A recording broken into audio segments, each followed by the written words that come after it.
नमस्कार शिक्षक साथी, यदि आप सक्षमता परीक्षा दिए हैं और आप सफल हो गए हैं और आप ये भी चाहते हैं कि मैं विशिष्ट शिक्षक बनूं, तो ये न्यूज़ आपके लिए काफ़ी इम्पोर्टेंट हो जाता है।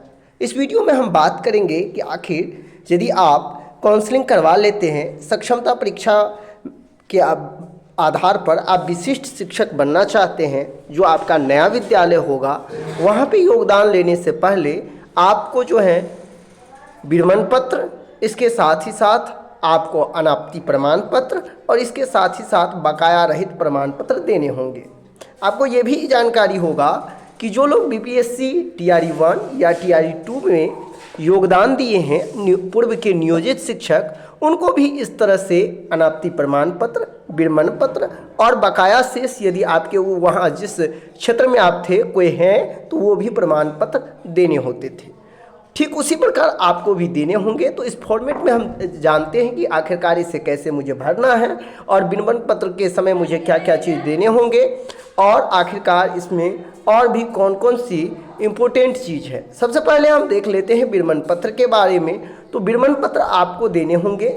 आपको ये भी जानकारी होगा कि कई सारे शिक्षक साथी ये भी बता रहे थे कि आपको अपना जो है त्याग पत्र देना होगा, लेकिन अभी तक ऐसा कोई सूचना नहीं है, जिस वजह से आपको त्याग पत्र के बदला आपको विरमण पत्र देना हो सकता है। ये विरमण पत्र आपके जो भी नियोजन इकाई हैं, चाहे आपका प्रखंड हो, चाहे आपका नगर हो या जिला परिषद हो, जो भी आपका नियोजन इकाई है वो उसका नाम यहाँ दे देंगे। इसके बाद चूँकि आपका जो विरमण पत्र है वहीं से निर्गत होगा, तो प्रमाण पत्र संख्या भी वही देंगे और वही आपका ये दिनांक देंगे। आपको करना क्या है, तो पूरे इसे फिलअप करना है, जहाँ पे आप यहाँ अपना नाम लिखेंगे, यहाँ पे अपने पिता या पति का नाम लिखेंगे, फिर यहाँ जिस विद्यालय में आप नियोजित थे वो लिखेंगे, अपने प्रखंड का नाम, जिला का नाम और कौन से विषय में है। यदि 1 to 5 है तो सामान्य है या बंगला है या उर्दू है, जो भी, या 6 to 8 आपको यहाँ जिक्र करना होगा। आपका पद क्या था, पंचायत शिक्षक था या प्रखंड शिक्षक था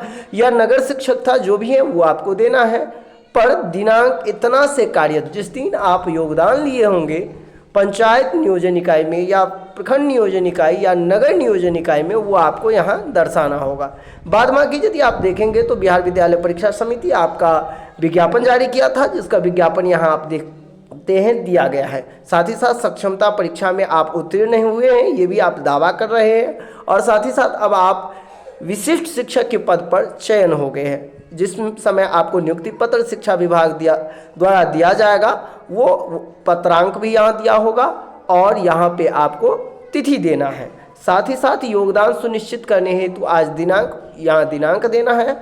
और आप देख सकते हैं जो भी नियोजन इकाई हैं उससे आपको विनिमित किया जाता है। और यहाँ नीचे आप देखेंगे तो यदि आपका प्रखंड होगा तो प्रखंड जो आपका पंचायती कार्यालय पदाधिकारी जो होता है, वो यदि आप मान लीजिए होंगे पंचायत में, तो आपका जो सचिव होगा वो, यानी कि जो भी आपके नियोजन इकाई का अध्यक्ष होगा, सचिव होगा सॉरी, वो आपको यहाँ सिग्नेचर करके दे देंगे। साथ ही साथ विद्यालय प्रधान का हस्ताक्षर भी यहाँ होगा।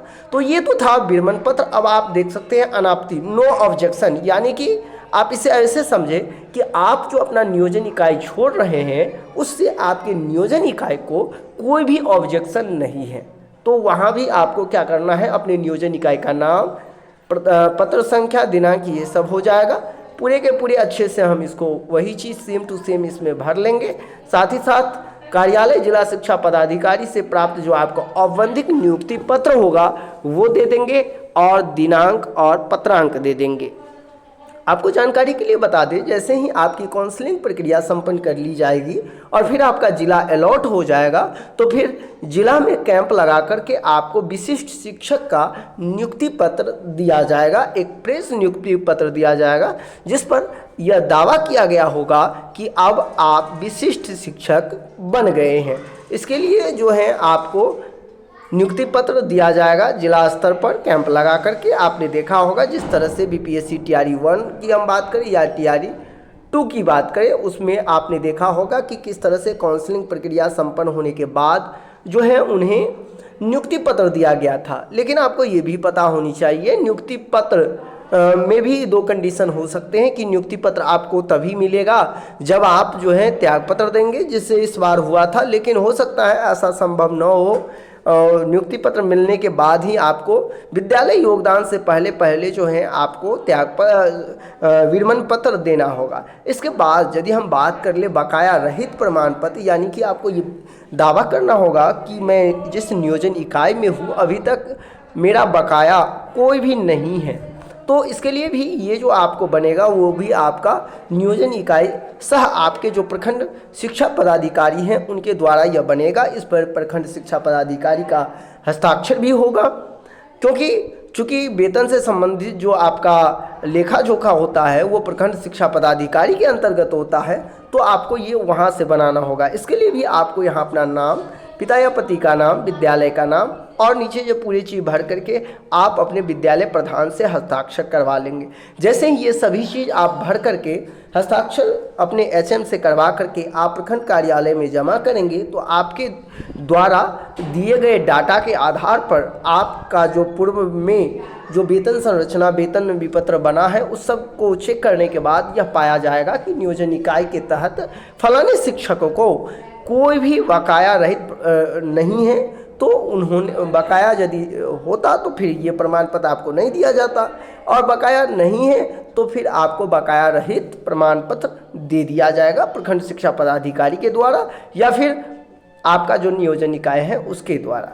तो ये पूरे का पूरे 3 तरह के फॉर्मेट है जो कहीं ना कहीं आप सभी के ग्रुप में भी वायरल हो रहा है, इधर उधर घूम रहा है, और आप सभी के मन में ये चल रहा था कि आखिरकार इसे कहाँ से बनाना है, कैसे बनाना है, आखिरकार ये हमें कब बनाना होगा। तो ये सारी इन्फॉर्मेशन आपको इस वीडियो में मैंने देने की कोशिश किया हूँ।